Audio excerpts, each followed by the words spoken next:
making, giving or creating a framework that allows for that. Right. Okay, if that makes sense, Mhm. because this can be. Mhm. Right. That's gonna lead to. Mhm. Right. How can we?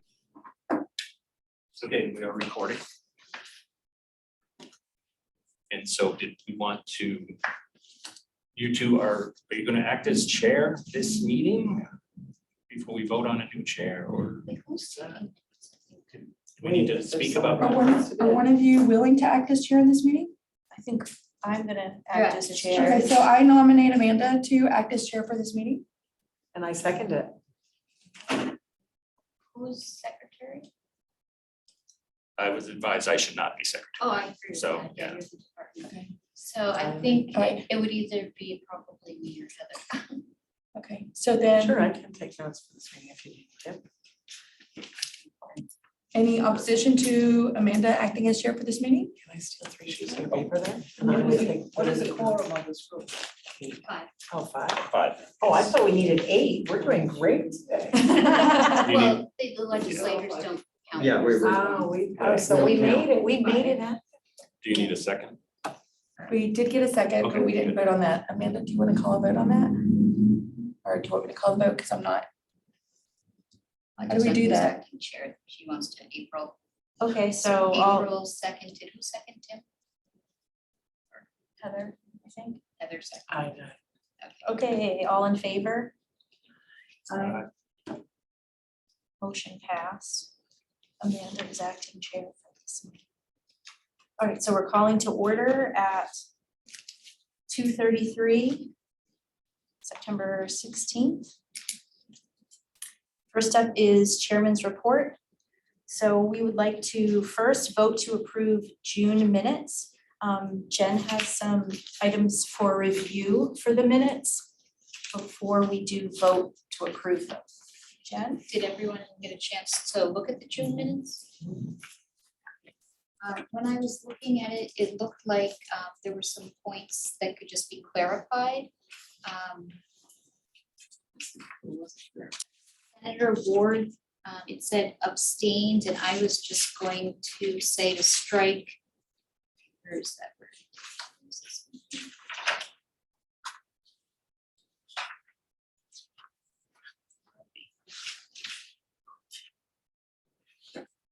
Something pertaining to your voting. I mean, I don't even know if that sentence needs to be there because either Glenn or I have. Right, Yeah, that- I think that's why you want to clarify. Right, exactly, yeah, so all in favor, or maybe you could just say all in favor then. And strike the rest of the sentence.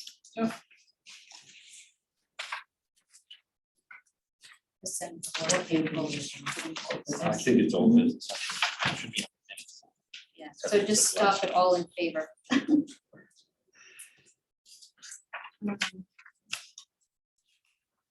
And Is it page 2? that was page 1, like So the page second 1. paragraph. The motion to accept April minutes by I April. see. Oh, right. Oh, yeah, well, just to, for sake of discussion, yeah. Yeah. Because the legislators, they can't vote by statute, so. Right. And then under the high set. There's that section on high set.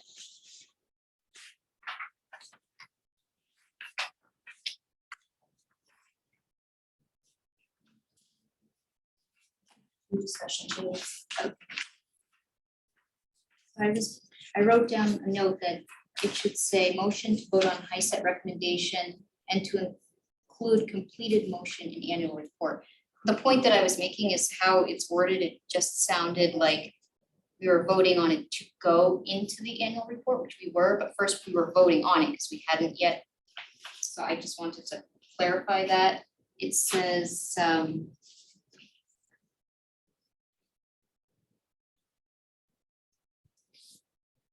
yeah, motion to accept wording for annual report by Jen. And I was saying to replace that with motion to vote on high set recommendation and to include completed motion in annual report or and to complete.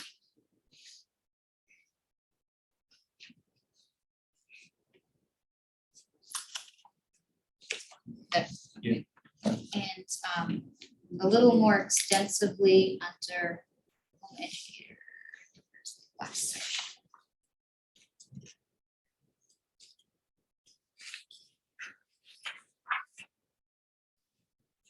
Okay, I guess back on the first page under discussion of the equal application under the law.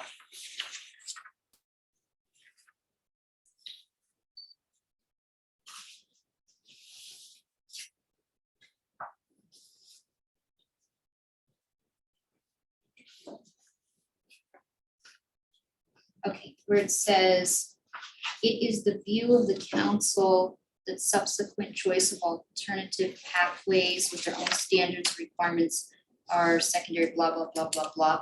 What I thought I'd heard, and I looked back at the video, but correct me if I'm wrong, that it might be a little more accurate just to say, the home educator representatives on the council voice the view that, as opposed to the whole council.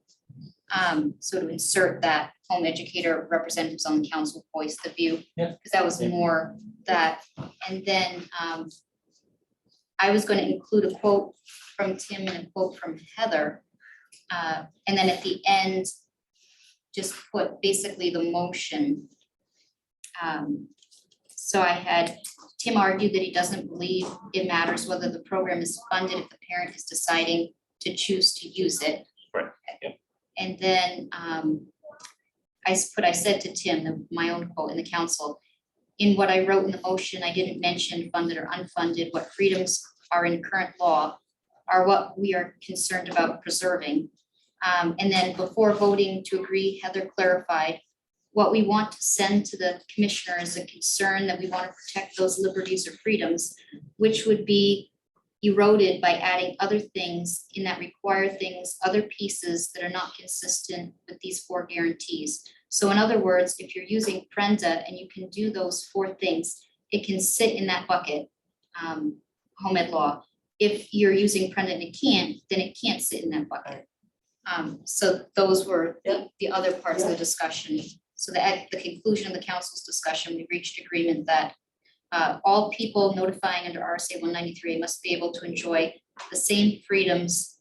Otherwise, you have a precedent where you have this subset of people who are told you have to notify in order to access certain education programs, don't have all the freedoms. And as Tim added, even though they chose it. Right. That is exactly what we said and talked about.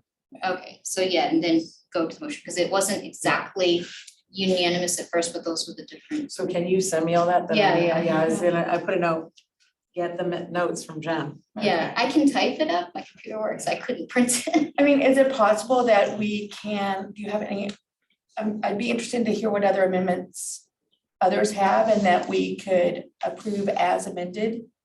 And then just pass these notes on to whoever is responsible for the minutes. Okay, are there any other? I mean, that way we can get those released in public. The other thing is I appreciate that you captured all that and brought that forward, because I think that's really a lot of the spirit of the conversation that we had, and being that our minutes are the official record of our meeting, I think it's really nice to include those details. Yeah, I kind of wanted to include if I could. I mean, it's so hard to take notes, especially with so much going on. So I'm so appreciative she did, Absolutely. but I'm just adding, like, we looked at the recording too. And we're like, oh, so. But you have read what you put in, so everybody has heard it, so I think that the rest of you can just vote on the amendment. Yeah, we could. So- As amended, right? So I'll make a motion that we approve the minutes from June as amended. Second? All in favor?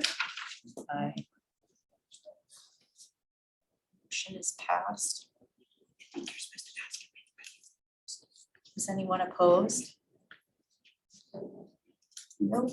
Now the motion is passed. Amanda, can we just check with Sarah if she can hear us? Oh, Sarah. Thank you, Sarah. Oh, there she is. Great, thank you.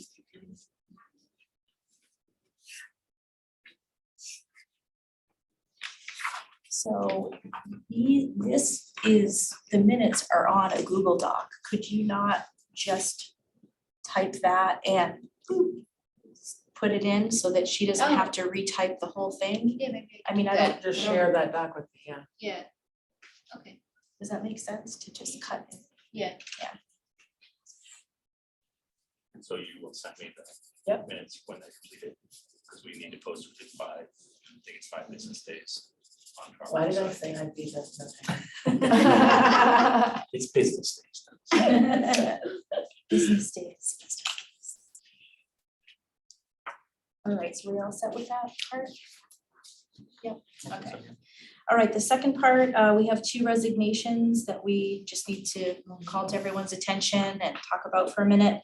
So Mike, he is in a different work position. He got a new job.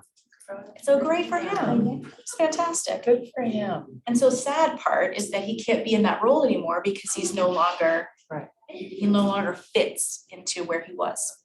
So that's Mike. And then Katie McLaughlin was our representative for Christian Home Educators, New Hampshire and Southern Maine. She's just in a season right now and it's not a good fit for her. So we did put out to the community if anyone was interested, but we were thinking that, so Michelle Robacher and I are the leaders of that group.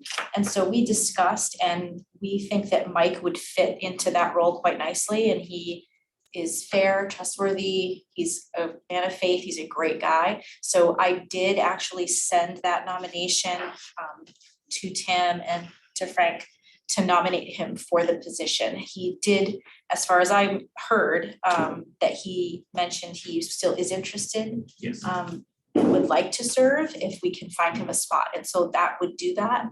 And we are happy to have him if that works out. So we're looking for an answer for the nomination for that position. And so that actually leaves vacancies in other areas. If you could look at the last page in the packet that I gave you. And so this is on the new business at the end, but I just wanted to point out this chart, courtesy of Tim. Thank you very much, Tim. Fantastic. So this explains what counts for quorum, because there's been questions back and forth over the months of, well, who counts? And so here's a chart. Fantastic. So now we have, since, let's see. So Katie is vacant in. And then we have School Boards Association, Association of School Principals is now vacant, right? Correct. That is where Mike was Yes. formerly. Yeah. And so that is now vacant. And then the Non-Public School Advisory Council. We also have vacant the second seat of the New Hampshire House of Representatives. So we do need a nomination appointment. I'm not sure how that works, but Yeah, I addressed that in the report. sweet, Talk about all this point. great. So we just wanted to let you know of that movement happening. So how would we go about filling those? How have you guys done it in the past, or has the commissioner done that in the past? Well, I can talk about that in my report. Oh, I actually okay. addressed that as one item. Oh, okay, great. Okay. Great. Anything else to add about that? Thank you. I thought this was just another thank you. Like, I thought this was very helpful to have and as a reference Yeah, tool. and we had an attorney, Chris Bond, I think you had correspondence with, and I just used his email. I didn't see any need to revisit it with our current attorney because it's fairly straightforward. It makes it very visual and Yeah, easier to. yes, and I'll update that as we fill, or if we get more vacancies or whatever. Thank I'll you. update It's an that. awesome tool, even to pass down, as we, Yeah. in the future years. So thank you. Mhm. And then just a reminder to everyone, please check that when your HEAC term is up. And we were, Everybody should be current. yes. this year, yeah. Question about that. Would it be possible to update this sheet with everyone's term? We have another chart that's on our website that has that information. It's always good to have it in one place, So, one place to I look. just, we can, if that's what Okay. you'd like to do. I just get concerned with putting too much information, making a document try to do too much.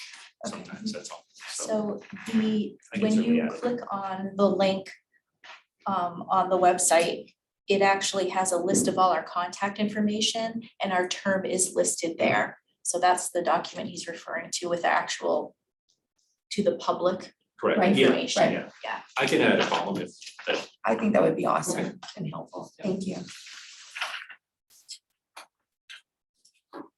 Anything else on that, friends?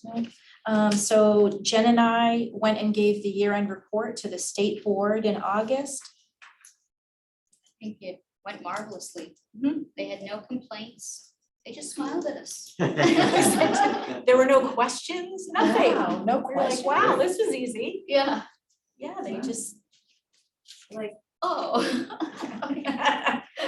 so yes, there was a lot of hubbub happening and walking through a lot of stuff we were not involved in, so.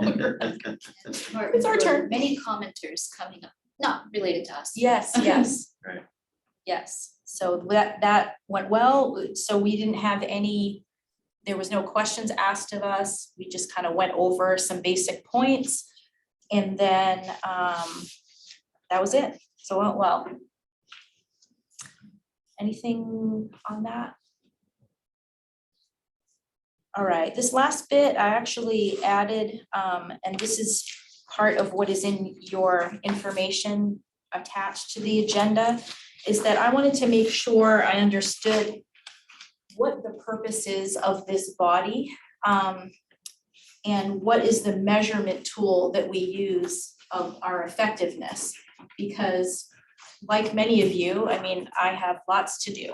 And so I want to make sure that what we're doing here is not just kind of going off into the wind. So how do we measure our effectiveness is, I think, a valid question to ask. And so I did attach two pieces of information. One of them is the actual legislation piece that starts with title, education chapters, actual section of law. And then the second one is the list relevant to this body in the rules. Okay, so that's what starts with ED 315. So I just wanted to open that up for discussion because reading through all of this, I noticed a number of things. That as long as I have been involved, there has never been a grievance brought to the council. So I'm not even sure in what instance would, what kind of grievance would there be? What would be brought to the council? What is the process for that? It's laid out, but we've never had that happen. And lacking in this piece of law is any mention of like I said, a measurement of effectiveness. Okay, so we're not just here doing this to do it, right? So my question is, what is the purpose of this body? It is not written in the law, and I just need to be clear for myself and for my own family. If I'm going to spend this amount of time contributing to this, that our purpose here, whatever it is, our purpose and our mission is being effective, is being communicated well, and it's for a reason. So nothing here states that. And so to give you an example, we've been talking about Prenda and where it doesn't fit under the law for a number of years now. And so it's frustrating on my end to come and do this, every other month and have that issue not even addressed, so we brought it to the state board. This is what our job is, this is what we're supposed to be doing, and that feedback has never been received. I mean, and I asked Jen, neither one of us has ever received any feedback. And this is, I thought, what we were doing here, that we're advising, we're giving our expert advice. This is definitely expert advice here. And so where does that go? Can I say something? I know I'm not, it seems to me that in the beginning of my tenure on this board, I heard a lot of families that complained about certain things not being available to their children in the public school. For example, there were problems with joining the band or problems joining the sports team, and that I remember coming before the board, and the board dealt with it. Mhm. So that never a complaint, I don't think that's accurate, but maybe that nothing has happened recently. You will probably know more about it, Michelle. I would say the individual organizations are the ones putting out those fires. We're handling it, not, it doesn't trickle up this, I mean, we deal with it all the time. Mhm. And that's why we put that into the changes into HB 1663 to help make sure that that would be strengthened. So you heard about it in regards to the legislation, but on a day-to-day basis, we're dealing with that all the time. Yeah, our office is also dealing with that constantly. We solve it at our level. But it never rises to the. Correct. Yeah, because of the strength of the law and rule now, the clarity that's available to districts. Which that- wasn't before. Correct, yeah, Right, so it's that's an a easy, huge change. it's a fairly easy fix, I find, with the ones I deal with. I send the law and it gets resolved. Yeah, okay. Yeah. So I think that's why we haven't seen those grievances. And so in reports, some of us will come and say kind of what the trends are according to what's going on, time of year, that sort of thing. But my point is that the actual outline for a grievance committee, the whole thing is actually written into rules. And I've never seen that. I've never, yes. There have been a few, but they've been years and years ago before I was on the board. George had mentioned to me that there were several. So yeah, as that communication gets better and as the law wasn't as difficult as it was originally when the home education law went in, there weren't as many times when it was brought, here, a grievance, an actual grievance. But I mean, there is that thing in the rules, if somebody did and they say, hey, can I go before the home education council as opposed to somewhere else, because it's fellow home educators. So I think it's great, it's in there. It hasn't been used recently. Yeah, I wonder if it should be maybe more prominent on our website. I didn't see it. And so my other, 315, I think is all. Right. That's where it is. and unless you So, know to look there. Right, So that was another point I had later on is that that HEAC page, it has a link that says HEAC policies and there's nothing there. So to me, this should be on that link. yeah, and that's what I think we've discussed earlier is the need for this council to have policies and procedures that are on our website. And I don't know Yes. that they exist anywhere. So there's that part to it. Yes, April. I do have a question about, so your question is what is our purpose? And I'm looking at the ED 315 rules. They don't use, the word purpose is not used, but in the 31509, small letter B, it does say area of responsibility. So to me, that can be interpreted as the purpose of the council, even though it's not using that word. To me, that's kind of synonymous. The purpose, I mean, if you're looking at the law itself, the purpose isn't outlined as much there as in delegated to the department. So the rules brought through the department sort of outline it. So when I wrote the report, I looked at the rules and I said, well, we're here for facilitating communication between groups. So I quoted what Heather said when there was a concern about, what happens if somebody might want to call DCUF, a teacher might want to call DCUF, and that whole discussion we had, I included to show that we are talking as different groups. And basically just look down what's in the rules and include things pertaining to that. And if we should get a technical advisory from the department, that would be included there, just to clarify issues. So that's technical advisories subordinate to the rules, which are subordinate to the law. But that's helpful because then you're telling the local schools, what is the department recommending? Yep. I think if you're talking about the language of B, I think in statute, I don't recall seeing purpose used very often. It's more duties and responsibilities, I think, that you'll find in statute. So I guess, and I'd agree that in the time that I've been involved, we've had lots of fruitful discussion and communication, and that has been definitely we've had wins. I guess I'm speaking more to the fact that there's nothing written in there, no protocol for follow-up here. So to measure, are we effective, and so why are we making, recommendations over and over and over again when we're not hearing anything back? There's not been any technical advisories, any word from the commissioner. I mean, there hasn't been anything. So I guess my concern is that what's written in the law is written in the law, and it's not much. It's much more in the rules. And I understand that the purpose here and our duties and things, but on the flip side of that is that I don't want to be doing things for no reason. I don't want to drive, an hour out here and do all this paperwork for us to not be heard. And I feel, I guess, some level of frustration with that, and I want to know what the solution is, because, I mean, with Prenda, we've been banging this drum for 2 years. And so we've heard not a peep, and even just like a, hey,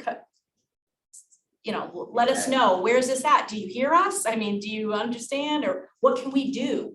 We want to be more, I mean, I don't know if this can completely come across as offensive, and I apologize, but I just need, I need to know that our work here is not for naught, that it is valuable and that it is contributing to what we're supposed to be doing here.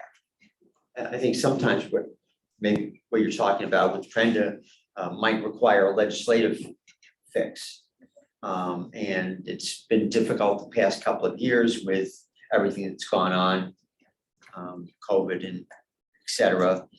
Plus the fact that on many occasions, meeting on Thursdays is also our day of House session. And very often we are not able to attend because of that. So, to a certain degree, you've been missing one component and one possible avenue of solution. But I guess you're changing that date of meetings, so hopefully that will improve communication with us, and we'll try and be here one way or the other, and so hopefully that will help address any things that need to be taken care of legislatively. Might not be as timely legislatively as you would like, given our legislative schedule. Whatever is, so But- no. Understood. Can I say something? Yeah. I appreciate what Glenn said. I think what she's saying is like in the Prenda situation, that we haven't heard a response from the department to the, whether it's yes or no. And that would be helpful to go forward to the legislators, or just to know what the department's thinking, so we better understand. Yeah, and I do relay our discussions here to the commissioners, so it's not my role to respond on his behalf. We are council advisory to the commissioner. And so Yeah. he was going to be here today, unfortunately. He He was was. taken elsewhere. So that was my other question is, you have had commissioners report on the agenda the whole time since I've been on here, and I met him for the first time when we sat in front of the state board. So is he supposed to be here? Is this, I just don't understand, like, has he ever? It's, He has It's at his occasionally, discretion. but the commissioner doesn't always come, him or herself. Mhm. They have the representative, but sometimes the commissioner has popped in. And we have met him at the council. Yeah, nice, great. Up here. Sarah. Hi, I'm just wondering, can we request that there is a two-way stream of communication? Maybe it's not, if it's just like I don't know how formal it has to be, but just so that we get something back with what we're putting forward. Maybe if something has been on the list for a certain amount of time, then it gets some sort of update. Or Timothy, if this is something that you can give him and he can just give us like, okay, this is on hold, or this is in process, or just some sort of feedback loop. back to our group. Yeah, and I think to your point, Sarah, we've done that informally. I mean, my report addresses a number of the items we've discussed in past meetings, but Right. if you are looking for something formal from the desk of the commissioner, if we want to put that as a motion that you want to request that, we could do that, but Well, just, it's up to the commissioner to respond either way, right? it I brings can't it, speak for the commissioner. yeah. Amanda's request, I think, brings that up, that, you know, for these things that we're not getting any traction on to get some more information. So, I'm sorry. I guess I'm curious because I joined last year and I have felt like you guys, like things have happened. Things have happened things have happened legislatively.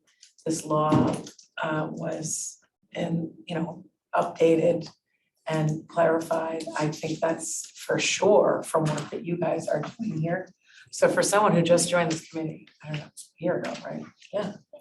I feel like this is actually a place that things are actually happening. That you may not hear back necessarily all the time. You could certainly ask maybe, twice a year or something. There's the opportunity to actually sit with the commissioner or something like that. Or, I mean, you could certainly do that. On the other hand, the legislator bodies have done stuff with these rules. I mean, I'm in public education. We're responsive to these things, right? So whatever you might think is happening, you are very effective in terms of all of these groups of people.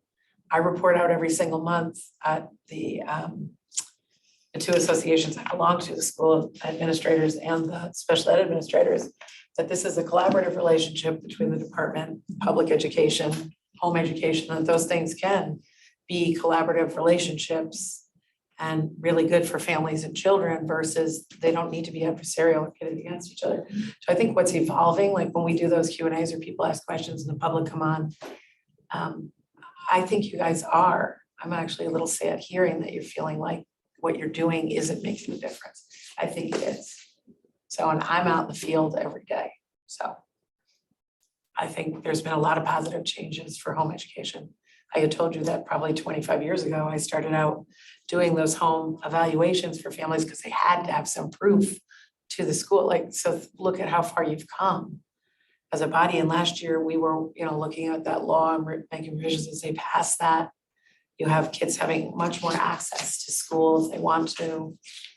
Just the networking that you guys do and those things get sent around the state through social media. I see an awful lot of really, really good things happening with this group of people who are all this little networking, not just this council, but this whole group of people that have networked in our state and in Maine and Vermont. Like, it's remarkable. It's noteworthy. The fact that people came from Kentucky or wherever they came to try to give you guys, join us legally to do something big. That's interesting to me that this council and the people in the state who are involved in home education and championing it are making a difference. No doubt in my mind. No doubt in my mind about that. So if you want to hear, I am telling you as a public educator, having a breadth of 29 years in New Hampshire public education, what's happening in home education is over the last 29 years is remarkable and good.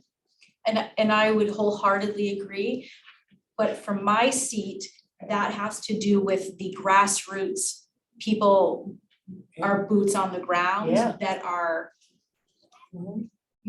getting things done. And so I guess that is where, my frustration again is when we have recommendations, we have things that are, we've touched on time after time, like again, Prenda and the EFA is on our agenda again.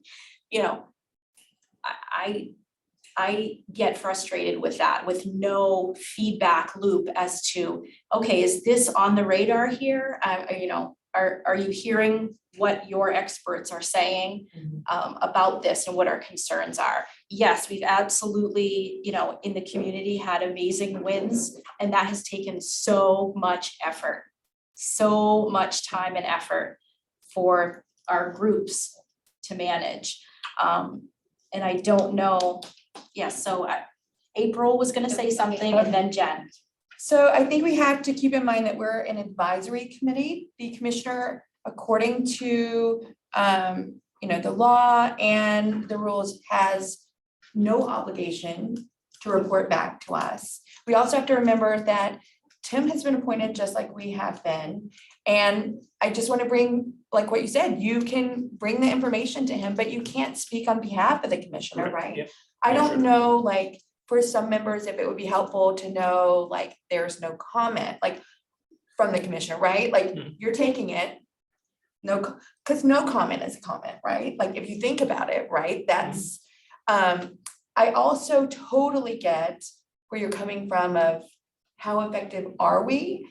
Especially doing a lot of work in the special education world, because we hear a lot about what's the measurements? How are we making difference? What measurable difference? So I do think that is a very important goal for this council to have moving forward. How we do that, I don't know yet. I think it would be great to have, but I think we have to keep in mind what the scope of the council is.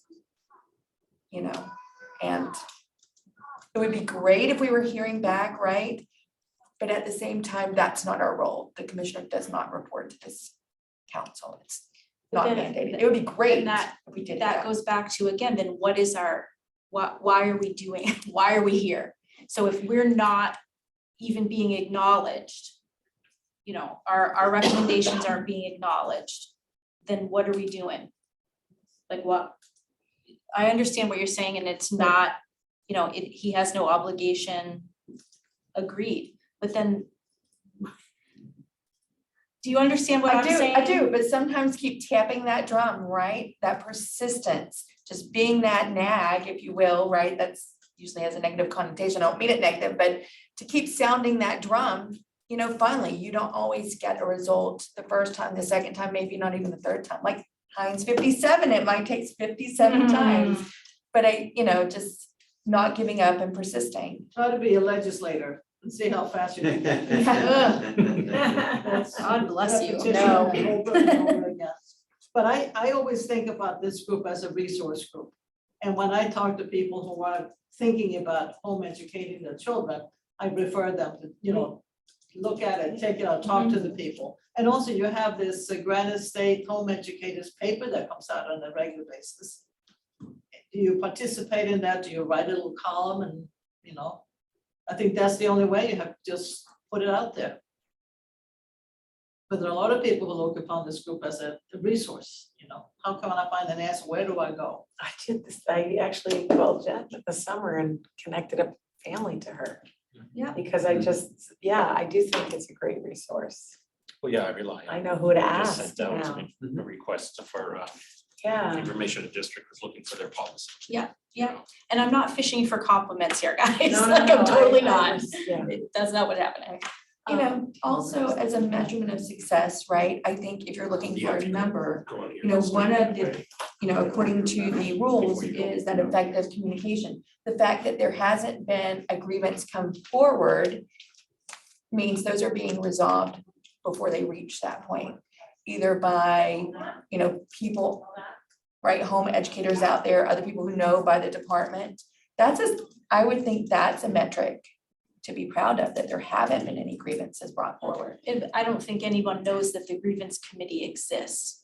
Is like, people I know, that's not even they don't know. So I think, again, getting that onto the website, beefing that up, I think would help.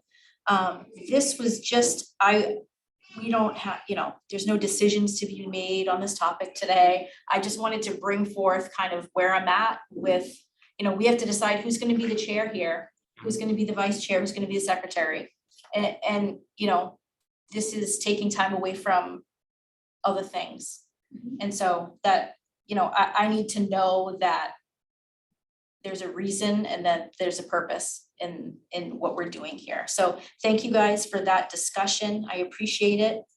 Did anyone else? Yeah, I did. Oh, I'm sorry, I forgot Yeah, about you. just, I mean, Sorry, it sort of piggybacks a little bit on what she said, that I know it's not required in the law or the rules that the commissioner gets back to us, but I think it would be nice if we made a motion and, like, for the high set, he came back and said, yeah, the commissioner responds to that. It happened to be a positive response. But if there's an actual motion put forward, it would be helpful if they could say yes, no, or no comment, Motion didn't. or no comment, you know, that's. Right, and again, we can put it in a motion and request it, like, again, he just. wants to have to Absolutely. respond. Yeah. Because not Yeah. everything needs the commissioner's attention, to be quite honest, Yeah. you know. Yeah, So yeah, if we want to formalize it, which I don't think is a bad idea at all, then it's in the record. Instead of relying on me to do it, you know, through just regular conversations with the commission, you know. I would certainly be comfortable with that going forward. If something was important and we wanted to know what the commissioner's response was or thoughts, we could certainly make a motion to request that information from the commissioner. I think the commissioner did say to somebody on council, I forget who it was, well, you have my phone number, you can call me and talk about it. I really never. I find it very easy to talk to him. I have his cell phone, his home phone. If anything comes up, just call him. So he's not a scary person. He's very down to earth. So, Very accessible. yeah. All right, so did anyone else want to add anything? Thank you for that discussion. We are moving into member reports. Tim, I think yours is the biggest, so you're gonna go first. Yes, it is. Okay. So item 1, this is a home, New Hampshire ED, our new acronym, home education report. So item 1, ED 315 rule revisions. So I did finally have time to go through the ED 315 rules with the changes that were made by to the multiple laws that were covered by House Bill 1663. So I did that, and I kept my review strictly to what the law changes required the rules to change. And I sent that to my supervisor, Nate Green. If you're not aware, Amanda Phelps had left state employment. She was our rules person. She's now at the School Boards Association. We just hired, I think, last week or maybe the week before, a new rules person, so she's getting up to speed. So I'm gonna sit with Nate, and we actually talked about it the last couple of days about getting into the rule system. There's a whole software package that you must use for all this. And so we're gonna go into that. I was asked by the council if other changes can be made to the rules, not just those that were necessary by the law change, and the answer was yes, you can open the rules anytime you want. And so once I understand what the process is and the timeline with this new rules coordinator, I think she just had her first meeting with the rules committee at the legislative side. I'm not familiar with that process at all, but so she's getting up to speed on that now, and we have a mountain of rules that need to be updated, so. As long as the rules follow the legislative intent. Exactly. Right, exactly. That's the Yeah. most important part. And so I think, so HEAC will get involved in this process and have that opportunity, obviously, because I think that's one of the things that's listed in rulemaking. So once I get more information, I will forward that by email to all the members. I think that's acceptable to do outside of the meeting, just to give you an update on the timeline and the sequence. So once I get that, I will forward that. Any questions on that? Yep. I do have a question because I personally have not been through rulemaking. I'm not sure if everyone on this council has, but for those of us who have not, will we receive some sort of education on how to participate in the rulemaking process? I do not know if that education is available, so I would have to find that out. Okay, that would be very helpful because Yeah. if we do that, I'm sure everybody wants to be doing My it. understanding is that you have a person who really understands how to write the rules. Correct, yeah. And you don't have a whole group wanting to learn how, because it's a very, very specific procedure. Yes, Okay, yes. That's what I was talking about, that software package, that okay, there's a certain way you make changes to the existing language and so forth. So it's Okay. very detailed. thank you. But yeah, and obviously our attorneys would be involved with what's allowable, what's not allowable in the rules. If you change them, you have to come before jail card. Right.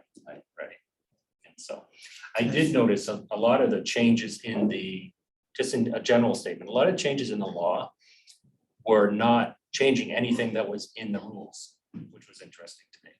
I think like there's a 40% percentile requirement, that was nowhere in our rules. Mhm. So that didn't have to change in our Was it? rules, it was in the law, But it was in the rules. It was in the law. it was just in the law, so there were a lot of things that was in the law that didn't ever get carried over to the rules in the I first think place. the rules that So- weren't in law. Correct, yeah, and so we'll work through that. Interesting. So one of those is going to be whether or not the recording is available, because the actual, it doesn't say, so we have to talk about that. I think Yeah, I that's on thought we that. talked about that. But just for Heather, Tim had mentioned that whoever's taking notes, will get the recording to help, because there's just a lot to take Mhm. notes on. Right, Great. I can send you. the- And then, Glenn, were So, you gonna So much Yeah. down. Any Glenn, were you questions gonna say on, something? That's good. okay, so any other questions on item 1? Nope, good, move to item 2. So this is the HEAC question, and so I did talk to Sarah Wheeler at Adult Education, and I went through the request with her, that the commissioner was already on board with that. She is making that change. I don't have the exact language, but she's in the process with the new rulemaking person. And that one was simply removed. That's a pretty simple change. It's removing the participating agency permission request. And there was also a requirement that you had to take a practice test. That's being removed. Sarah and I talked about that. Sarah was rightly hesitant to do that because what she finds is that if you don't do the practice test to show that you're ready, you may fail. And if you fail 3 times within a certain period, you can't take it for another year. And so a lot of parents may not understand that because she's seen that happen where a kiddo comes in, takes it 3 times in 2 days, Wow. fails all 3, Mm. then they can't sit for another year. So Sarah was just talking about, we probably want to maybe on our website get some additional HEAC guidance out for parents that, okay, you don't have to take the practice test, but show you're really ready for it. It's recommended, but it won't be required, and Sarah was fine with that. So that's where it sits now, whether that, I assume those will all make it through because they're simple changes. This is part of a much larger rule change for her. The rules haven't been changed since like 1970 for her, so Wow. it's quite a big change for her. So she is in that process right now. So once I get a better idea, she's out today, so I was just gonna see if I could get the actual language that they're proposing, so we can see what that is. So I'll get that out to you. And then she also wanted to just share for your information that the HEAC was purchased by another company. And so there's gonna be some changes and delays. Testing is gonna be closed for a little bit. So it's just kind of a heads up for you guys. That if people you're working with are wondering what's going on, it's because it was a national change in ownership of the HEAC. So there's a transition occurring. So any questions on item 2? Okay. Item 3, vacant HEAC memberships. So I did contact the New Hampshire School Boards Association to ask if they would be nominating a member to fill the vacancy. It was my understanding somebody was nominated in the past. The commissioner did not move them forward. So, but I felt it was still a due diligence on our part to ask them every year if they would like to participate. So I haven't heard back yet on that. So once I do, I'll relay that information off. So can I ask a question about Sure. that? Because in the thing, and I have no problem, I met with the commissioner before he approved my joining. In the actual rules, it says that the commissioner will appoint 2 people. And then these agencies will appoint a person. So I wonder if, and I don't think it's commissioner specific, but I wonder if the reason. So I was asked at a school administrators meeting, would I be willing to do that? Of course, I'm very interested in law and things like that. So I said, sure, absolutely. I wasn't concerned about having that conversation or having to meet with the commissioner. I do wonder, like, for these groups, is that why these are so vacant? I don't know.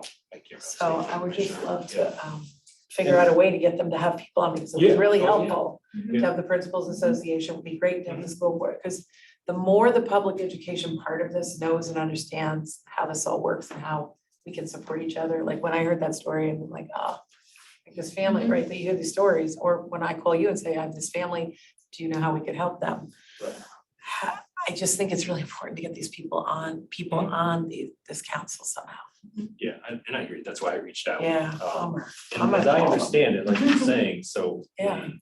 a member is nominated Yeah, by the School Boards Association. And then shall be appointed by the commissioner. So as I read that, I understand. the commissioner's yeah, and he was told great, me, yeah, and I had no And he problem. does interview everybody. Yeah, he before told me and that, he after, yeah. interviewed everybody last year. Yep. And I think if people knew, maybe I could reach out to these groups, because they may think it's a lot more intense than it is. It's really, what he's trying to determine is if you have an open mind about home education. Like, he doesn't want someone to put someone on this council who is here to rip this council apart. That would be a bad thing, right? Right. I'll do some PR on it, because now we have all these We groups. did say that at their year-end report. We like harped on that a little bit, like, Yep. it was fantastic having Heather Parker and Mike Husky, and we were collaborative and we worked great together, and so we did. Yeah, we gotta get people on it. All right, I can I think maybe if I just say to people, it's really not that scary to do this. Yeah, and I did. in Home the- education's not that scary either. Exactly, right, that's the thing, right? Geez. And in the email I did send out to this and others was, this is the Yeah. meeting frequency, Mhm. third Friday of the month and every month from, September to June. And so Mhm. very clear on what the, at least the time commitment would be as far as meetings. So, but I haven't heard back yet from them. And that just went out today, in transparency. So B, again, resignation of Mike Kosky. I did attach for record his resignation email. I did contact them. They did get back to me just before the meeting, saying they were gonna look into it, get us a nomination. So we'll see if anybody, volunteers to do that. So again, council informed. Then I had an email exchange earlier with Representative Cordelli. And makes a lot of sense to me. We're gonna wait till after the election to nominate. Senator Ward and I are up for reelection also, so, Right. who knows? Yeah. And as your terms run coterminous with your, I 2 get years for so every disappointed that they yeah, just and stayed so up when for does, 6 what is years. that date? Is it January? Like, When we're sworn in, yes, when are you sworn in? Yeah. I December believe, sometime. yeah, Is it December? mid-December. Mid-December, sometime. okay, I just couldn't remember, so I figured I'd just ask. at the meeting. But I have several good candidates in mind. Okay, great. So that position will almost certainly get filled. So, so D, non-public school advisory council, that's another group that I work with. I also manage a non-public school program here at the department. I did speak with David Tebow, who was the chair. That council has not met for well over a year. And so I did talk to him about having a meeting. They don't have as much active work going on. But I'm trying to ramp up some equitable services, things from federal funds for the non-publics right now. And I spoke to him about that issue. So we're trying to convene a meeting next month. And at that point, we'll see if they want to vote to nominate somebody. So hopefully we'll get that position in place. And E, again, do the resignation of Katie McLaughlin. Resignation letter is attached against the record. So we're accepting nominations for replacement from the home educator associations within New Hampshire as required by the law. We have 2 nominations so far, and I haven't had a chance to speak to the commissioner about whether he's going to actively solicit nominations or if he's just going to accept the ones that have come in. So that's really his decision. Once he makes that decision, we'll see how we move forward. And again, he interviews everybody for a position, so we have to get that scheduled. I know his administrative person, Angela, was scheduling interviews right now just to keep She's things great, moving. yeah. So hopefully we'll get that position filled. I did update the membership list today, and the bang up person who put stuff on our website actually got it done right before the meeting. So it was updated as of today's situation with membership. So. Nice. Item 4, and I know Amanda and I have, do we have any other questions? Sorry, on item 3, membership. So just really quick, I Yeah. thought I heard Jen, you say that at the very beginning, I think it was out of order, but it was that Mike was interested in one of those other, okay, so, all right, I'm not gonna put this here because I was in that other part, but okay. Okay. Education freedom of consent. Amanda and I have had conversations about this. Updating some things on the website and so forth. So I wanted to put it here so it's very clear where we sit with the DOE's staffing around the EFA program, which we have none. And I know that was hard to understand, I guess, but that's just the way it works in state service sometimes is, I do not manage EFAs at all. I've read the rule once, and that's about it, but we do not have an administrator for EFA. Now, the position advertising both internally, state has to advertise internally first and then externally. That closed as of today. Internal? So externally, both internally and externally. So we should have, I imagine, applications in-house. And so now it has to go through that whole process of application review, certification, and interviews and selection. So Just on We that, had one, right? paper, Didn't we have an administrator no, ever? no. never. I put in legislation for that last November. So that has to go through the whole legislative process, through the right. House, through the Senate, get signed by the governor, maybe in July, something like that. So, Yeah. takes a little. Yeah, and so I think I explained to you, man, and so the state is contracted with the Children's Scholarship Fund to run the EFA program. And they've run, I think it was 77 G's, the law that there was a prior scholarship program that was a tax offset kind of program. And so they were set up to do this type of work. And so that's why I think they were selected. It was competitive, I don't know, so I imagine, but they were In selected this to case, provide it this was a service. sole source. Was I it a think sole they- source? Right. Okay. Because they were the only Yeah. game in town. Right. And so, as you'll see on our website, if you click on EFA, it goes right to a third-party vendor, which is the Children's Scholarship Fund, which you've mentioned is quite different than what we have on most of our other websites. And that's why it's because we simply do not have an administrator to manage the program yet. Mhm. And so any questions and so forth, go to the Children's Scholarship Fund because they're the contract entity to manage that program at the moment. Once we get an administrator, then if you have a question on EFA or I'm going to send you to the new administrator. They're gonna take care of it. So it's just right So now, that- we don't have anybody. That section the expectation is that will change, that it won't go directly to the managing organization. It's still That May. there if should they're- be, legislative links, there should be Oh, yeah, rules. yeah. There will be additional content, Okay. I would think. Yes, But again, I can't speak for this administrator. we're like. I can say this poor based on person. my experience with state service is that, yes, that's the format you want to use. Right. And there are other, like the YES program, the YES Scholarship Fund goes to a third-party vendor as well, but it's also more of a standalone program.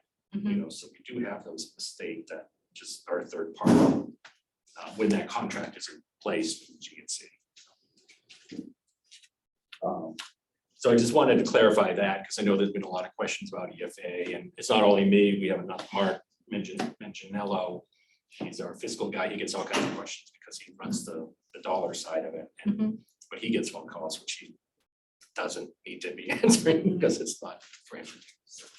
Legislators should call us back too. Yeah. So it'd be nice when an administrator gets. All day long. So any questions on item 4? Item 5, we talked about adding frequently asked questions to the NHEAC website, and I've been provided some content. I just haven't had capacity to move that forward. So I'm working on it. There was a question about the ES scholarship program. And so I was going to try to make an account and get in. Since my daughter had graduated from high school, I was not able to do that because they were asking for information I did not want to provide anymore because she wasn't a student. But I did look at the, kind of looked at the website. I did talk to the person who manages that, I sent them an email, because on the first page, it says who's eligible, and it just says public and non-public school students. And so I pointed that out, she's gonna get that changed, so it'll include home education. I didn't know about EFA students as well. On the second page I got into, it did say home educated students, so that was good, but if I'm a parent going to that first page and it says eligible and I'm not there, I'm probably stopped. Right, so I asked them if they could please clean that up. I think there was some feedback that some parents were confused about what to do. And there is a phone number right there to ask for assistance on registering and so forth. So I'm not sure what more I can do on my side, but if I just, again, I don't have the capacity to get into it. If you have suggestions that I can relay to the person who manages that, I can do that. I've just seen articles in the newspaper saying how underutilized that program is, but there are people who want to utilize it and are unable to do so because of the roadblocks with their application process. And are there specific, I mean, if you send me, I mean, there's. I'm not gonna promote it anymore to our membership until it's corrected. I get, yeah, and what's the again, so point? it's one of these things, it's not my program, No, it's And not so- yours, but but I can, there's help, people have reached out and Okay. gotten nowhere. So oh, really, okay, I can't promote it until it's addressed. right, okay. Lack of response from the from the third party. So And so the one I reached out to was the DOE website. She responded, it was the yes@nhdoe.gov. but families aren't getting They're not getting answers. responses. They're not told how they can fix it, and that application process, they come to a full stop when Okay, the two alternatives are public or non-public, and Right. then what? okay. So So let me do this. I guess I'll have to talk to the commissioner and maybe get a meeting with the woman who runs that program and share this. I mean, it's a capacity issue Yeah. for me. I Oh, can't sure. go into her program and try to fix it. What I need to do is talk with the commissioner, explain the issues. And then with her and let the commissioner dictate what happens moving forward. I think that's how it really has to go. But are there specific, so just lack of responsiveness, is that a fair statement yeah, to lack of share? responsiveness, they can't get through the application. I have no idea, they can't They can't get past that. experience it to know if there are other hiccups, because they can't even get through part one. Because of that, you can't choose, you can only choose public or non-public, so they're stuck Okay. there. They're stuck, they can't even get Right, past that. got it.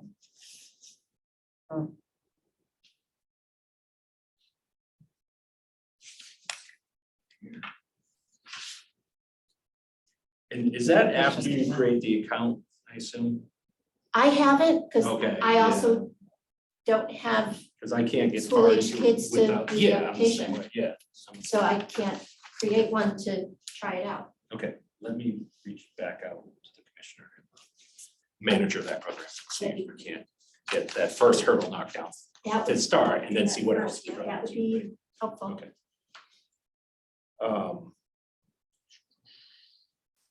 Oh, so item 7, and this kind of goes back to that House Bill 1663, so this was the access to the access Yeah. that districts now are required to have a policy. I talked again to Nate Green, he has written a draft policy that has gone to the commissioner, technical assistance, sorry, advisory, and that's gone to the commissioner, so that's where that sits at this point, so. And I'm not sure how anybody how they're verifying that they have the policy, but that's across the board with public schools. There's no mechanism for my office that does that because I don't deal with public schools.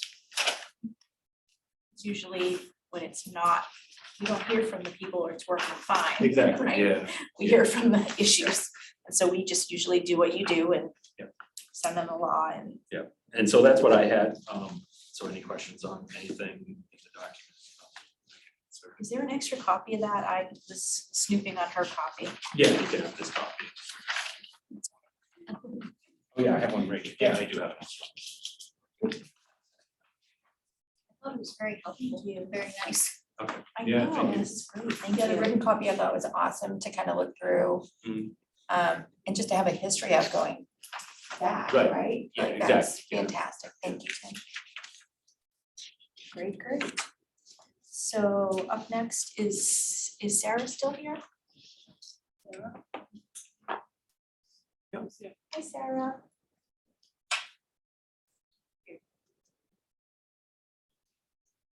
Sarah, we can't hear you. There we go. Sorry about that. Hey, there you are. It's my turn to report out. Yes. Um, So it's been off to a really good start the school year so far. What's interesting is we had a wait list in June, and then about 10 kids just backed out over the summer, mostly due to financial reasons. So that was kind of it was just curious. And I know that there were some other act-ins and they said there were similar things happening. So I'm not sure what's behind that exactly. But we are, starting off strong. We've got a really strong middle school program this year. And we're really looking at integrating more of the homeschool resources like VLAX and helping the kids to identify the specific requirements and then get really creative about how do they want to fulfill and satisfy those requirements for middle school and high school.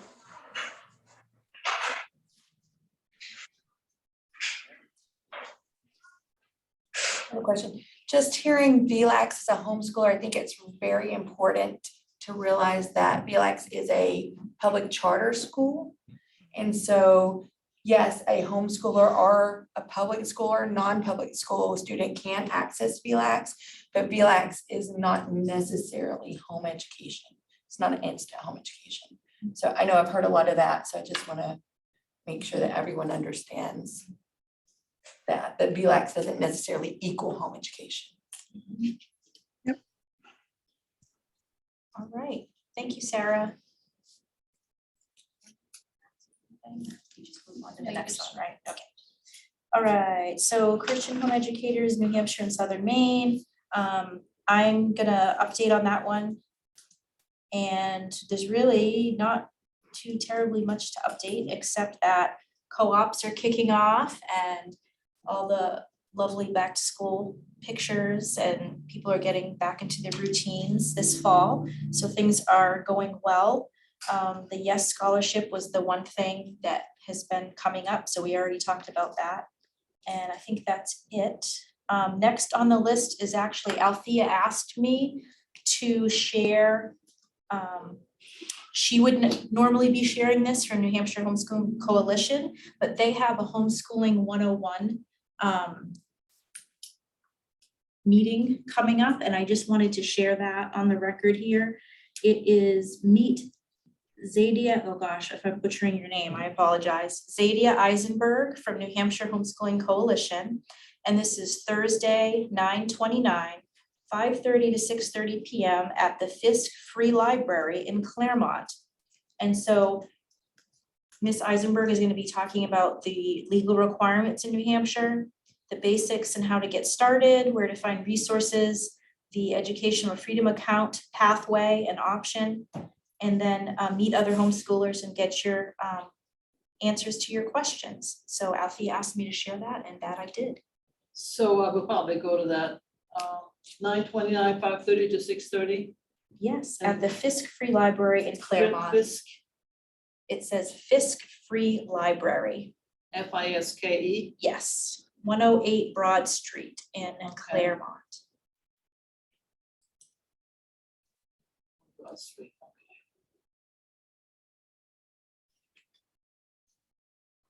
And moving on to Catholics United for Home Education, Jen. Our organization continues to experience a lot of growth, a lot of new members, a lot of people interested in home education. We just had our biggest annual mass and get together. So everybody from all over the state gets together, all the homeschool families. There's a lot of people getting together for field trips. So a lot of good stuff going on. And I just wanted to let everyone know that for personal reasons, I'm not able to continue as co-chair this year. So I really thank Amanda for this time. I'm not You expecting. could be the secretary though. Yeah, so I'm not expecting her to do it, whatever she decides, but I really appreciate that she took over for this meeting. Thank you. And next is Granite State Home Educators. I am the rep from that spot, but I'm deferring the update time to Michelle Lavelle. GSHE has been very busy over the summer. One of the things that we've been doing a lot is to forge relationships with colleges around the state on behalf of our older homeschool members and their families. And part of that has led us to a really great relationship with Keene State College. We were able to help tweak their admissions statements so that it was on a more fair and parallel basis for all students. So we were able to have that revised, and that was a big success. And that has led to a new relationship with them where they're having some homeschool meetup opportunities on their campus. And we've been sharing that, like there's a play going on in October that we've specifically reached out to the homeschool community for them to have their teens and families on campus. And they are going to do something similar in the basketball season for a special homeschool night and with giveaways for like little snacks, popcorn or whatever from the concession stand. So homeschoolers will have a reason to get on their campus. And this has actually led to another opportunity. I gave a presentation yesterday to the New Hampshire College and University Council. So it had admissions officers represented from at least a dozen different universities across the state. SUNY, UNH, St. A's, Granite State College, several others. And just to talk about what is home education, what might a home education transcript look like in their application. And for example, these senior members did not know that homeschoolers self-certify graduation. They did not know that. They didn't know that in statute, SAUs are expressly prohibited from issuing a certificate of completion. They didn't know that. So their admission policies required things like this. So I'm trying to create a much better communication and relationship with universities across the state.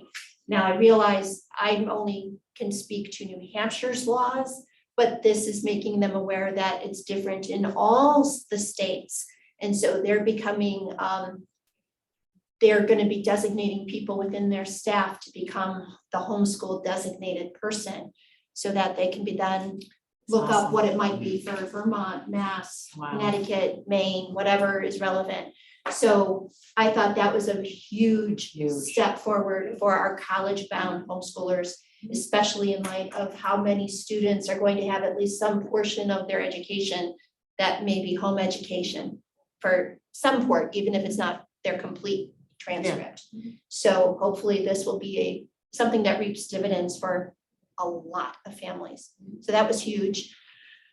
I also had an online interview with a senior member of VLAX and was able to straighten up some long-standing confusion issues that we've had that I've found going back a dozen years in HEAC records. For example, part-time students does not mean only 2 or 3 classes at VLAX. You could be a part-time student and take even 6 or more classes through VLAX and still be considered part-time. VLAX counts full-time as those that are fully enrolled as a charter school and they have a guidance counselor and then you get a state issued diploma. So there isn't some magic tipping point where your course enrollment just kind of flips you into a different category. It is a very deliberate application process. So we were able to get that clarified. That I think I've seen going back in HEAC notes over a dozen years. Yeah. So that is now officially on the record.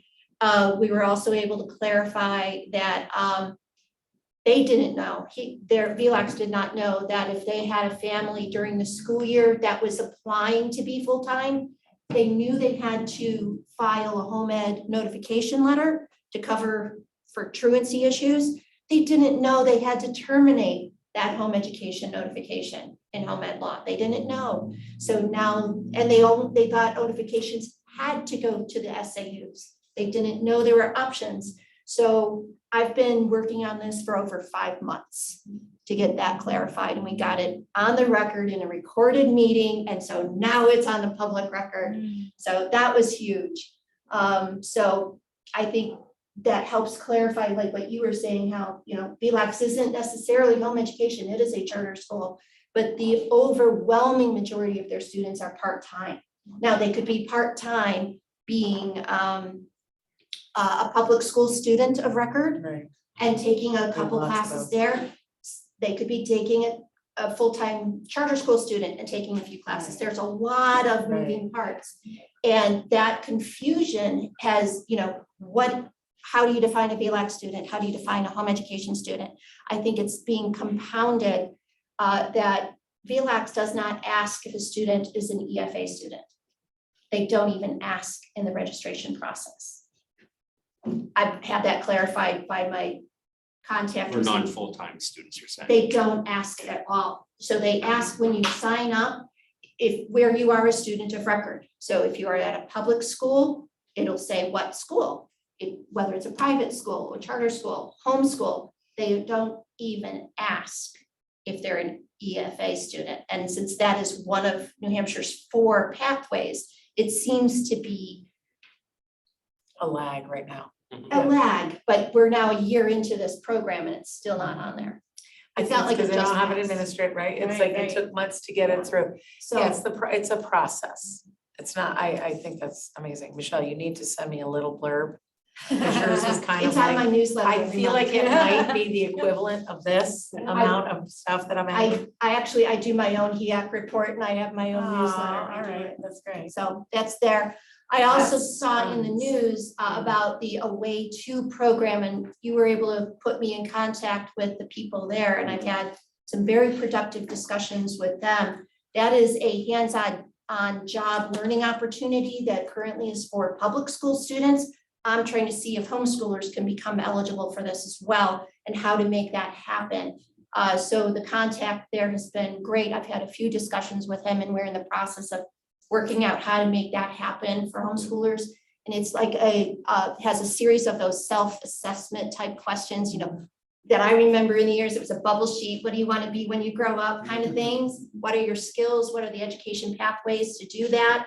What are the career options based on how you score on probably a dozen different assessments to help you figure out what do you want to be when you grow up and how do you get there.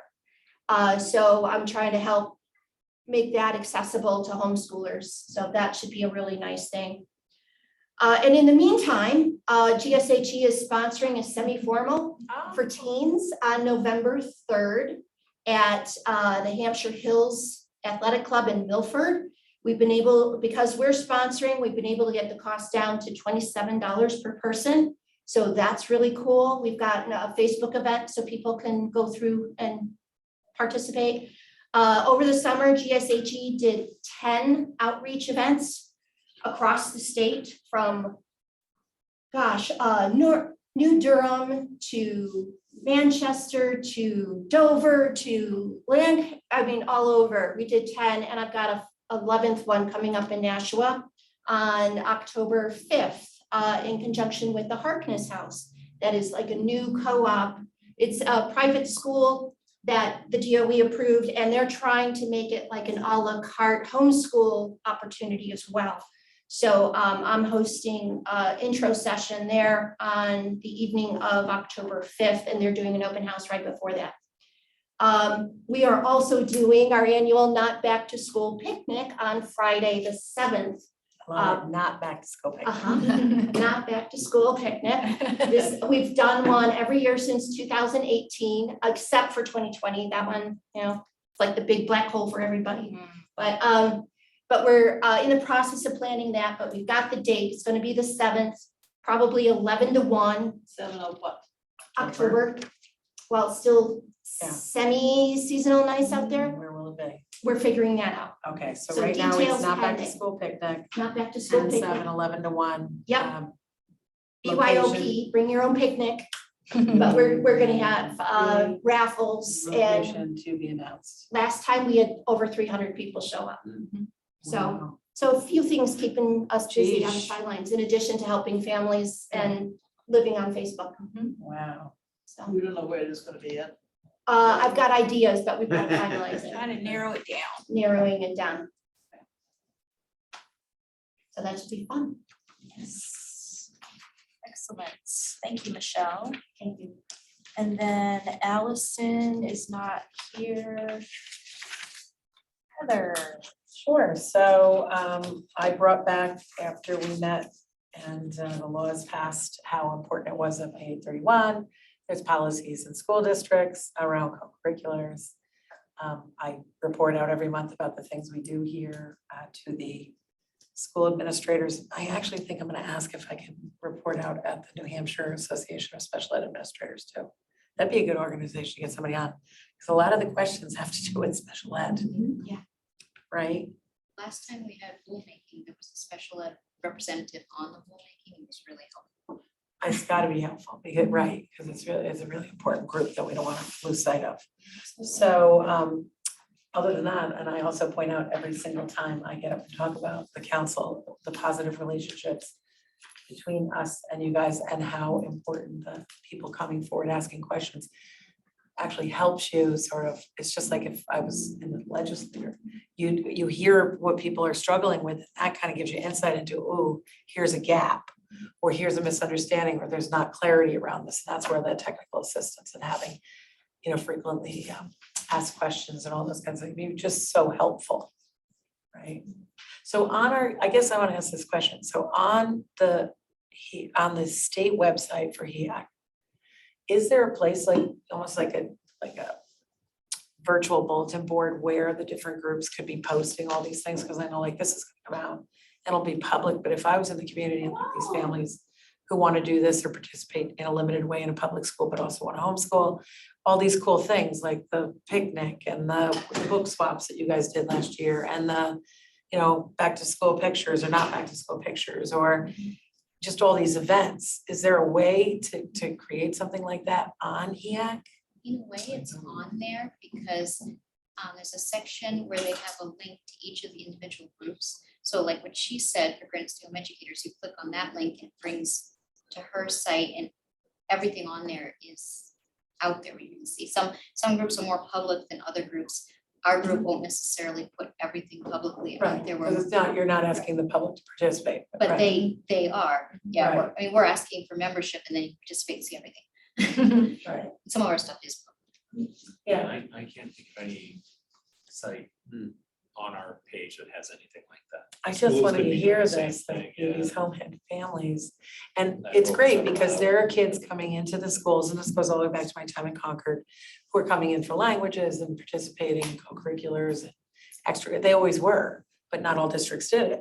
So now that's the thing, right? So you're making sure people know that. Do families know that? Like, are there bulletin, I don't know, on social media, Instagram, Facebook, you each have yours, but I think families, like I learned that this summer when a family reached out to me and I said, let's ask Jen, she'll help know who to connect us with and that kind of thing. So even for me, letting the administrators know, the school administrators, like central office administrators, that's why having a principal person on here so that they're reporting out and saying, here's where these resources are, here's how you help families. And then really having some kind of special ed presence might be helpful, just because that's where a lot of the questions come in. Is there any way my child can participate? Yeah, so if we wanted to add, it would be legislation. Because that is a really robust one. Or somebody Yeah. is appointed. See, I'm a member of both in the Yeah, central office right, administrator, right? Yeah, I made a note about the special ed administrators. Yeah, because that really is the one a lot of families are afraid to either home educate or they think they can't access anything. When in fact, potentially you could at a school. So, I think that would be a good group to have. Yeah. I mean, I'm doing it, I talk about it, but it's be good to have more people here because the more people that have the positive experience of this, instead of seeing it as competing or a bad thing, it's not, it's a partnership. So, right? That would be good. I'm gonna fill this room with some, get all those chairs filled.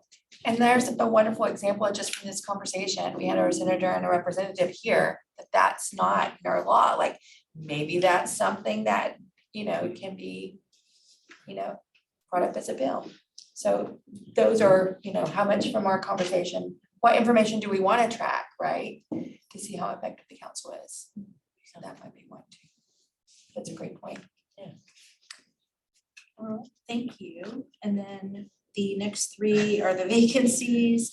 So senator and representative. I 2 weeks ago was part of a panel at a group in Ospey talking to current and prospective homeschool families. So I'm specifically talking to about education freedom accounts. And there was maybe 5 or 6 parents talking about their homeschool experiences to the group. I'd say a majority of the questions were about education freedom accounts. So that was very good experience. I'm also a member of the New England Legislative Advisory Council or something to that effect. So maybe Michelle, I can talk to you about what you talked to the New Hampshire colleges about. Maybe I can bring that forward to the New England colleges. Great. I guess that's all for me. How about Bulgaria? Because we had a family, University of Bulgaria, weren't recognizing her home ed. And I said, it's not a whole lot I can do there, so. I think she ended up sitting for the high set. And that satisfied them, but. It's frustrating, right? Probably had to get the SAU to sign off though, so. Yeah, oh, I know. That's so bizarre.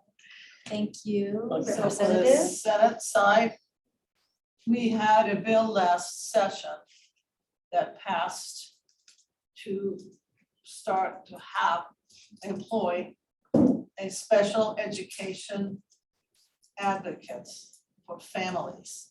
Because we've had 581, but I heard umpteen families and people just say, we can't get any help, nobody can tell us what to do, and the lawyers are just speaking for the school boards, and we're just sitting there, we can't do anything. So that position has been approved. And now we're looking for somebody to take on that responsibility. And we took a look at it today, we had our organizational meeting this morning. It's gonna be, well, we think it's gonna be pretty stressful. Because you, not only do you have to deal with families who are not getting the answers that they need, but you may have to go to court and you may have to deal with lawyers. And we're looking for a special person who has special education experience, probably administrative experience, who has a lot of confidence and knows how to deal with lawyers and officials. So if anybody knows of anybody, there is a position on the state website, but it's very cursory. It's just like, we're looking for it. Today, we talked about, we need to put in some more things because we can't just have anybody off the street who happens to be a special education teacher. That has a lot of special, you need to have some good experiences and some background. So, anybody, in a couple of days, that thing should be up with more meat on it. And, or you can call me and I'll get it to the appropriate person. But that's very exciting. Mhm. Because I tell you, sitting through that 581 and here listening to the families talking about the struggle of getting help, it was just, I can't believe that this is existing today. So that's, but it takes time,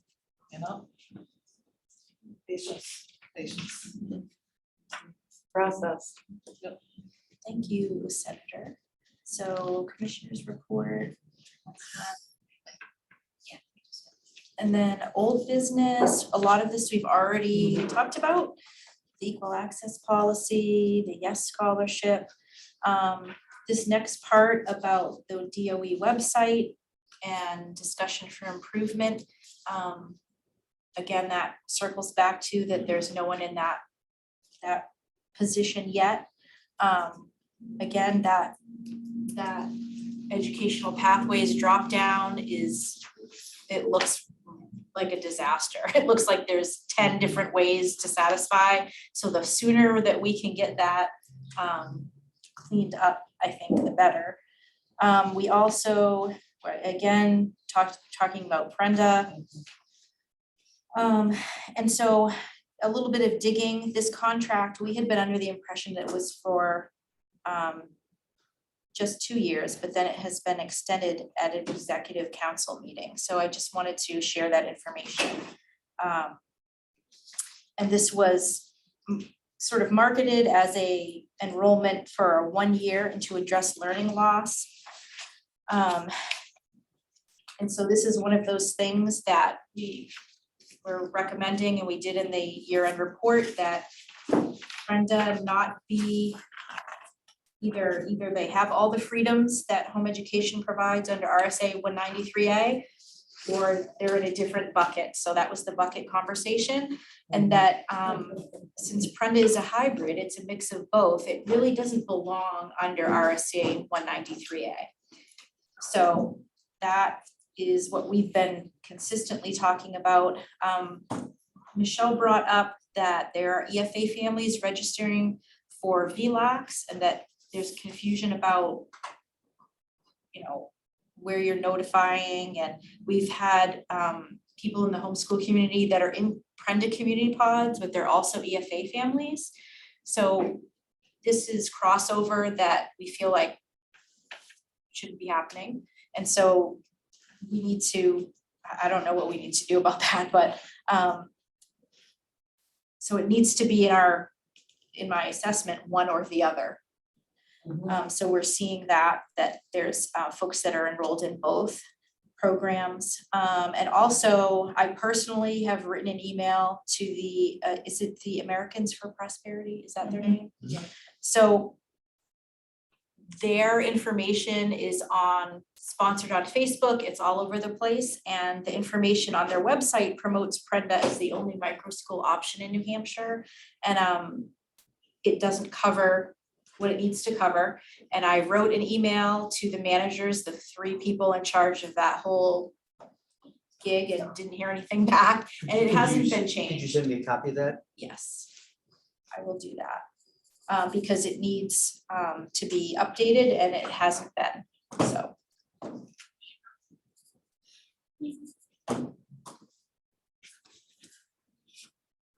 All right, and then the FA, which we've been talking about. Tim, did you, I'm not sure, I don't remember you mentioning, you were working on a chart, you were working on some sort Yes. of, okay. Yeah, same kind of thing. Yes, and that would be fantastic. Granite State Home Educators, Michelle did create one that talks about the different educational pathways. And when I'm doing information sessions, so I did one in New Durham at the library. And then we're getting lots of questions about the EFA account just consistently. And again, the Americans for Prosperity are confusing it with home education on their website. We're trying to address it, and we're not getting any feedback from that, from Granite State Home Educators' perspective. But having that has been really helpful, I think, for people to understand the laws that the different pathways fall under. So we already talked about VLACs enrollment, not tracking EFA students. So that begs the question, so who's reimbursing VLACs for EFA student enrollment? In all of the info sessions that we've been doing for home education, people are showing up in droves again. It's a beautiful thing. But I'm hearing consistently again, and this has been an ongoing problem, that there's a lack of response from the managing organization, and that people are confused about the program and not getting the proper support. I went, at my experience at the New Durham Library, there were 6 women present, and 2 of them said that they have issues with the EFA and couldn't get any answers and haven't been called back. And then there was 1 woman who actually signed up and received funding for the program, and then is trying to not use the funds and can't. She said, how do I give it back? And I said, no, we're not, that's not how this works. And so we're always diverting people. We're saying here, where this is home education, here's the managing organization. But unfortunately, parents are not getting the answers that they need. They're not getting the support that they need when they have questions. And so they're coming to us, and we're just sending them right back. So that is something that we are experiencing all the time in Granite State Home Educators. I think that is it for things we've talked about before. We've already checked off new business, a number of these things. So just a few things that we need to do is to vote on offices, which I don't know how we're gonna do that when they're. I didn't know if you wanted to wait until somebody was approved for Christian educators, or how you wanted to go about that. Do we need to do it right away? Is it a No, thing that you have I to? don't think so, as long as we have Okay. a I was like. do we have dedicated to chair do for the this today? meeting, I think we're all set. Okay, yeah, so we can wait on that. Should we do a motion to wait or? No, we No? just don't need to. Yeah, do no it. action is. All right. Right. And then Tim talked about the rules for that change, the high set he talked about. So we need to decide, again, and this circles back to the rules person being in place and then looking at the rules, but it does not specify in the rules if we provide the recording to the public. So that's something that we need to talk about. Actually, if you look at 91A right to know, video recordings of meetings is not included. So they are not subject to right to know. Mhm. Entities that put them out there, then that's great, but you're not required to provide that. Right, and Because so, the minutes are the official record of the meeting. That's right. right, but our suggestion was for transparency reasons to have that available. If it's, if that's an easy fix, I think that it should be up there. Yeah, and that was the delay in my response to you, is I was trying to understand, is it the HEAC votes on, that's their policy, and that's what our attorney, it's not my position dictates that, or the department, it's HEAC actually has a formal vote on how they want to proceed. Mhm. And what their policy on that will be until we vote. Yeah. By a subsequent point. Yeah. What was that? I just have some thoughts on that, but I can wait till it comes up as a motion. I don't know if we'll take it up. Do we want to wait until we get the two new people? Because it sounds like there's potentially two new people that'll be on this council, right? Correct, yeah. Yeah, like at our next meeting. This is a good topic. Right. I mean, I would just, if I may, I would just say that a lot of times as home educators, we're telling people not to go above and beyond the law of what that requires. And I feel like it's great for transparency, yes, but if we're here as home educators and by example, we're going above and beyond the law, I personally do not feel like that sets a good example for what we tell our families. Can I have a thought on that? If people really thought it was necessary for transparency, I wouldn't vote against it, but if new people come up here, or even myself, and something's being discussed, and I feel like maybe I don't have all the answers and I misspeak, sometimes I feel funny, the public's gonna hear what I said, and then they'll come back and say, oh, she said this. Maybe that's not what I meant, as opposed, just having an open conversation. If it comes out in the minutes, what we say, fine, but a lot of times the minutes will say discussion. It won't say so-and-so said this, that, or the other thing. Right. Or maybe having the recording available to the members of HEAC. So currently, what is the practice? It's not available, right?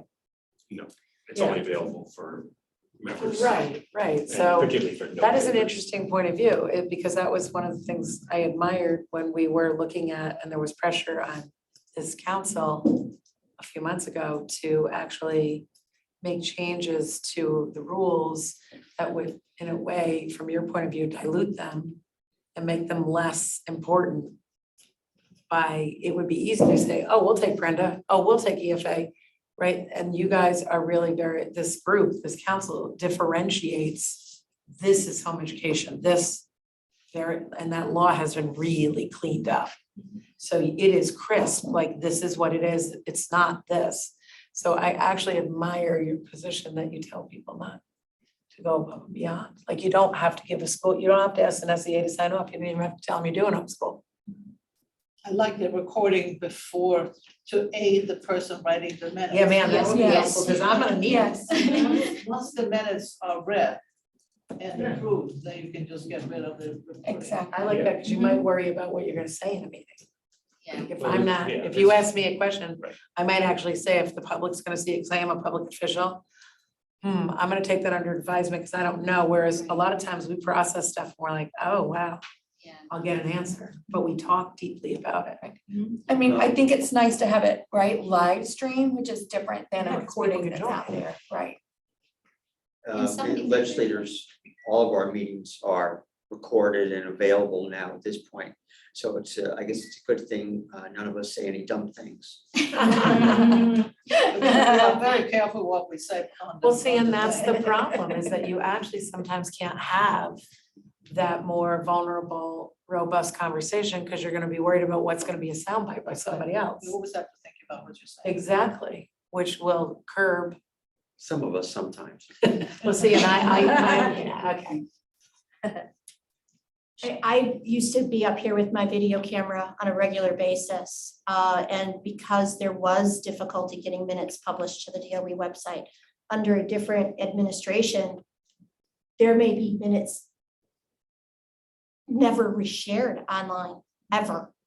Like there might be 2 for an entire year. That would be it. So HEAC was like a black hole. There was no information, there was no Do transparency. they even have quorums though? Like, that's another thing, like, Yes. there were, oh, they Yeah. There did. were quorums, yeah. and there Oh, how wasn't. strange. But that's So, in the law, right, that it has to It be was. published? but things didn't happen. We had been Wow. asking them to get it up, and at that time, they said that there were so many technical difficulties on the technical side that the department couldn't get it up due to the technical side. Right. That's what we were told Mhm. Right. at that time. And there's also no requirement to post it on a website, like you can request it in other ways besides going to a website, right? So, So I have gone jumped through those hoops, either to get the minutes, to She's a get the tester. annual, I'm relentless. She's the reality tester in the group. I am. I like it. So I would go for the minutes, I would look for the minutes, they were not. I would try to get annual reports. George had personal copies somewhere in his own possession, but they were nowhere to be found. Annual reports, they were even submitted to the State Board of Education. So Is my, it true that there is no requirement for them to be posted? Yes, that is true. but you have to, You- we, it have to says require- I couldn't get them from the It says State it'll Board be of filed. Ed. Oh, so a I person tried. couldn't come and ask, could I review those? yes, they should. Yes, be they able to. may. No, but I- you're saying there were none in those files. They like were when you went- missing, they were Yeah, yeah, yeah, AWOL, yeah, they I were got it. somewhere, Yeah.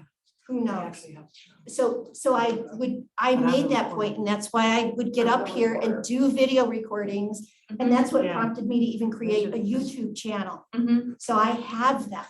I love She this show. did. She has a So this YouTube is show. what we have to figure out is Yeah, let's what's talk more. available Thank to you. who. Yeah, when, and there's several that sort of options, thing, right? yeah. Some I've heard is you post the recording until the minutes are issued or Mhm. posted and then remove the recording.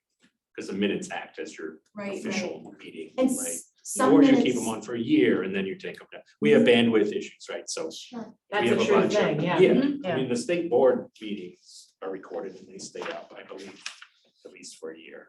And then they move into like what you're saying, like the school board and they're not, they go onto a YouTube channel. Yeah, a lot of They're not places all have kept YouTube in the channels. website, only the most recent ones. But I ended up doing my own private recording, so it could even be on record at all. Well, you, I'm guessing, would then put this in your newsletter so that somebody was seeing it. And some of the minutes were very brief, because I know by law, minutes don't have to be very detailed, which is great, but when we had more hostile people on, it was challenging.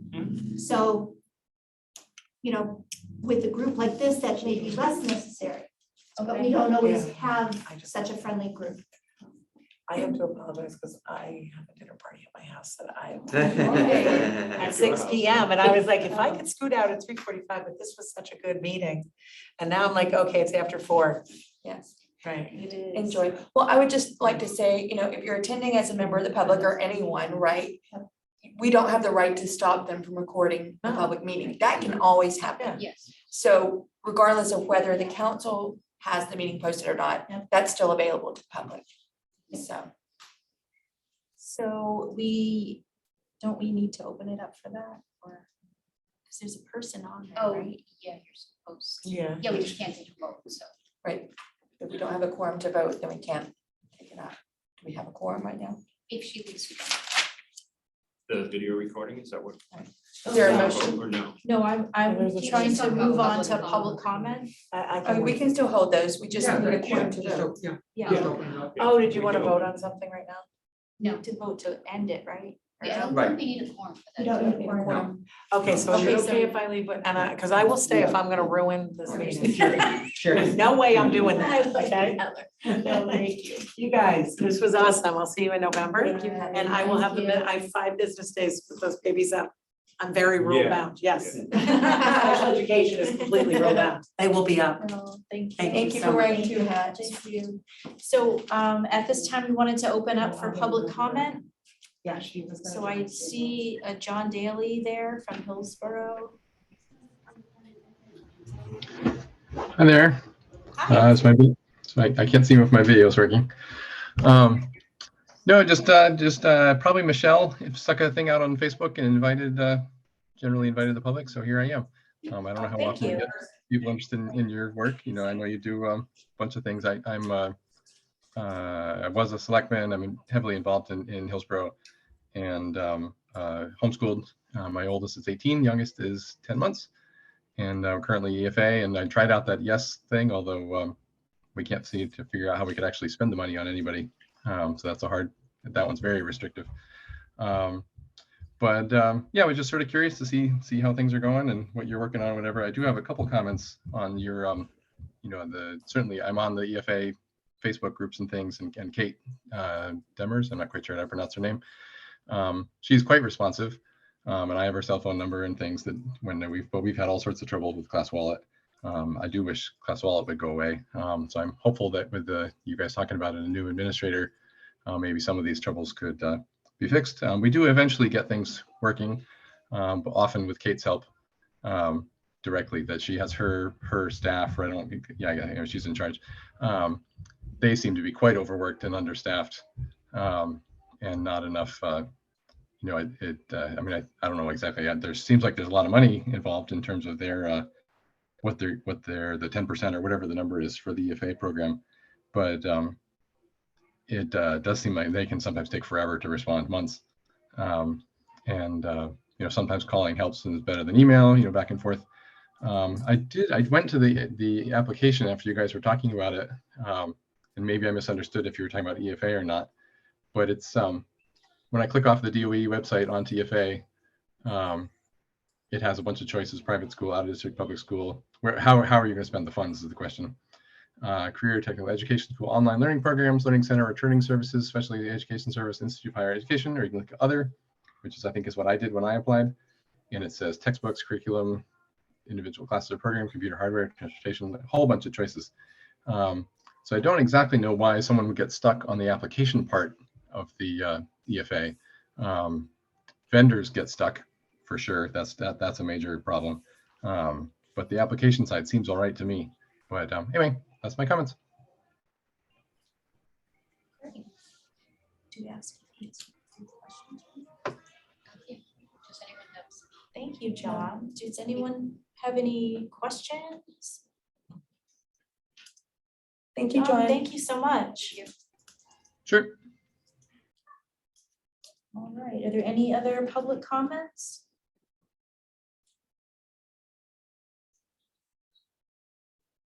Hearing none, I make a motion, we adjourn. Second. All in favor? Aye.